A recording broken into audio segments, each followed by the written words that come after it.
परम सच्चिदानंद घन आत्मस्वरूप श्रीधाम वृंदावन परम करुणा समुद्र अति उदार श्री युगल सरकार के सुख पहुंचाने में निमग्न समस्त सहचरी वृंद खग मृग पशु पंछी यमुना रस रानी, ये जो हमें सानिध्य मिला है ये संकेत है कि हमारा आखिरी जन्म है। यदि हम सावधान हो जाएं तो सबसे पहली साधना है वाणी को प्रिया प्रीतम में समर्पित करना। हमारा जीवन इन्हीं वेगों के शांत करने में व्यतीत होता जाता है। कभी जनेन्द्री का वेग काम भोग, कभी वाकेंद्री का वेग, कभी रसेंद्री का वेग। इंद्रियों के वेग में हम परेशान हैं, इनको शांत करने में। भगवत चर्चा श्रवण और कथन में बड़ी सामर्थ्य है समस्त वेगों का शमन कराने की। आप ये नियम लेके देखिए, बोलेंगे तो प्रभु की बात बोलेंगे, नहीं तो मौन रहेंगे। आप जहां एकांत बैठे गुरुदेव को प्रणाम करें। सबसे पहले हर क्रिया में गुरुदेव का पूजन करें, गुरुदेव को प्रणाम करें। अगर गुरुदेव को नहीं हुआ तो वो अधूरा पूजन माना जाएगा, अधूरी सेवा मानी जाएगी। चलते हैं श्रीमद् भागवत महापुराण। प्रसंग चल रहा है भगवान कपिल देव जी माता देहूति को उपदेश कर रहे हैं। अनेक प्रकार के उस मनुष्य शरीर धारण करने वाले को कष्ट भोगने पड़ते हैं जो मानव देह धारण करके भजन नहीं किया, भगवत प्राप्ति नहीं की। अब मनुष्य शरीर कैसे बनता है? श्री भगवान कहते हैं, माता जी वो जब अन्य योनियों में भोग करके पुनः पहुंचता है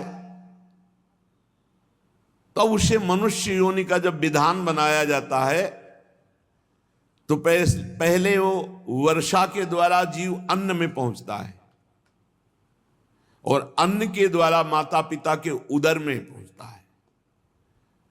जो पिता का वीर्य और माता का रज दोनों के संयोग से उसकी रचना होती है। उसी समय भगवान की प्रेरणा से उसे भगवान का ज्ञान होता है, तो वो भगवान से स्तुति करता है माता के गर्भ में। प्रभु इससे बाहर निकलकर जाने की तो प्रबल इच्छा है, पर भय है कि अंधकूप में गिर जाऊंगा, फिर फंस जाऊंगा। वही जहां बच्चा हुआ उसका ज्ञान अपहरण होता है। अब वो कहता कहां वो ज्ञान विज्ञान कहां, वो भगवान का ध्यान कहां। अब वो बेचारा रो रहा है कि अभी वो जो ज्ञान था, वो जो भगवत ध्यान था, वो कहां। अब वो प्रार्थना कर ही रहा था कि भगवान की प्रेरणा से प्रसव वायु धक्का दिया और मां के घृणित द्वार से बाहर निकले। फिर लोग जो उसका अभिप्राय रोने का नहीं समझते हैं, उनके द्वारा उनका पालन पोषण होने लगता है। ऐसी अवस्था में प्रतिकूलता की निषेध की शक्ति तो है नहीं। अब शिशु अवस्था में मैली कुचैली खाट पर सुला दिया गया। छोटे छोटे जीव उसके कोमल शरीर को काटते, ना खुजलाने की सामर्थ्य, ना उठने की सामर्थ्य, ना करवट बदलने की सामर्थ्य, ना बता पाने की सामर्थ्य की क्या कष्ट है। बाल्यावस्था गई, कौमार अवस्था आई, खेल में मगन। पौगंड अवस्था भोग कर जब युवा अवस्था में पहुंचा तो बस काम भोग। देखो तो मेरी इस माया का बल, जो दिशाओं पर विजय प्राप्त कर उनको भी रौंद दिया, उनकी भी खोपड़ी झुकवा करके रौंद दिया। अगर कोई भव समुद्र से पार जाना चाहता है, गृहस्थ है, तो एक पत्नी व्रत नियम ले लो। जिसका पाणी ग्रहण क्रिया है बस उसकी दृष्टि भर नहीं, अन्यत्र दृष्टि अगर दूषित करोगे तो पक्का वो नरक जाने का रास्ता है। स्त्री में यदि जो आसक्त हो गया तो अगला जन्म उसका पक्का हो गया, स्त्री ही होगा। ये जीव ऐसा फंस जाता है, फिर ऐसे कर्म करता है, प्रारब्ध कर्म वो बन करके फिर नए देह की प्राप्ति, फिर वहां भोगना, ये बार बार माता जी चलता रहता है जब तक मोक्ष नहीं होता। इसलिए चाहिए कि मानव शरीर से संत महापुरुषों का संग करके ऐसा ज्ञान प्राप्त कर ले, ऐसा भजन कर ले कि वो इसी जन्म में स्थूल सूक्ष्म कारण तीनों शरीरों से राग रहित होकर भगवत प्राप्त हो जाए।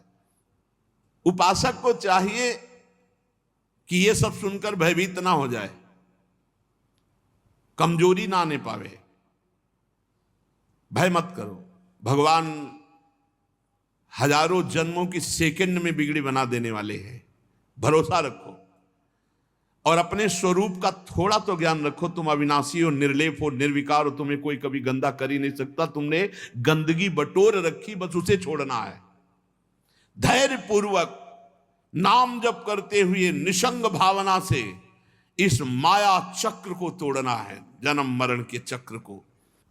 और जो पुरुष ऐसा नहीं करता, केवल घर में रहकर सकाम भाव से गृहस्थों के धर्म का पालन करता है, न नाम जप, न भजन, न कीर्तन, न कथा, न परोपकार, और बस वही काम भोग का अनुष्ठान, तरह तरह की कामनाओं से मोहित, भगवत धर्मों से विमुख, और बहुत बना तो श्राद्ध पितरों को पिंडदान, बस इसी में लगे रहते हैं। उनकी बुद्धि केवल उपासना कर सकती है तो पिंडदान, देवता, पितर इन्हीं को। और ये उपासना जब बहुत अच्छी हो जाए, देवताओं की, पितरों की, श्राद्धों की, तो चंद लोक तक पहुंचाती है, कोई भगवत प्राप्ति नहीं। चंद लोक से पुण्य क्षीण होकर फिर यही मृत्यु लोक में आना पड़ता है। निवृत्ति सब हो रहा है पर कहीं अच्छा नहीं लग रहा। अच्छा लग रहे हैं केवल प्रभु।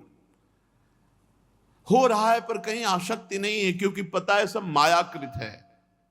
अनासक्त, ममता रहित, अहंकार शून्य, ऐसा पुरुष भगवत प्राप्त होता है। गर्भाधान से लेकर अंत्येष्टि क्रिया तक सब संस्कारों को विधि पूर्वक करने वाले सकाम कर्मी सूर्य से दक्षिण की ओर पितृयान धूर्म मार्ग में प्रीतिश्वर आर्यमा के लोक में जाते हैं और फिर पुनः मृत्यु लोक में लौटते हैं। इनका कल्याण नहीं होता, ये भगवत प्राप्त नहीं होते। ध्यान दीजिए, जो गर्भाधान से लेकर अंत्येष्टि संस्कार तक बिल्कुल शास्त्र सम्मत होते हैं, वो केवल पितृयान में जाते हैं। भजन नहीं करोगे तो कोई दूसरी ऐसी साधना नहीं जो भगवत प्राप्ति करा दे। माता जी, योगाभ्यास के द्वारा एकाग्र चित्त से, असंग बुद्धि से ऐसा दर्शन होता है, ऐसा अनुभव होता है। योगाभ्यास यही कि बार बार चित्तवृत्ति को हटाकर प्रभु में लगाना, एकाग्रता पूर्वक प्रभु का चिंतन करना, असंग, किसी से अपनापन न करना। माता जी, मैंने ब्रह्म साक्षात्कार का साधन रूप ज्ञान तुम्हें सुनाया। हे देवी, ज्ञान योग और मेरे योग, भक्ति योग, इन दोनों का फल एक ही भगवत प्राप्ति है। ज्ञान में आत्मस्वरूप का बोध होना, संसार से मुक्त हो जाना। भक्ति में भगवान का साक्षात दर्शन होना, संसार से मुक्त हो जाना, आत्मबोध हो जाना। मम दर्शन फल परम अनुपा, जीव पाओ निज सहज स्वरूपा। देहूति जी ने कहा, प्रभु ब्रह्मा जी आपके ही नाभि कमल से प्रकट हुए हैं। प्रलयकालीन जल में शयन करने वाले आपके पंचभूत इंद्रिय शब्दादि विषय मनोमय विग्रह, जो सत्वादि गुणों के प्रवाह से युक्त सत्स्वरूप, कार्यों कारण दोनों के बीज हैं, ये सब हमने सुना। निष्क्रिय सत्य संकल्प, संपूर्ण जीवों की गति, ये सब सुना। बड़ी विचित्र बात है प्रभु, ये सारा प्रपंच आप में है, फिर भी आपको भूला हुआ है। भगवान, वो धन्य हो जाता है जिसे आपका नाम सुनने को मिल जाता है। नाम कीर्तन, भूला भटका माया में जो आसक्त चित्त है, अगर उसको भी नाम महिमा सुनने को मिल गई, नाम जपने लगा, नाम कीर्तन, तो कह रहे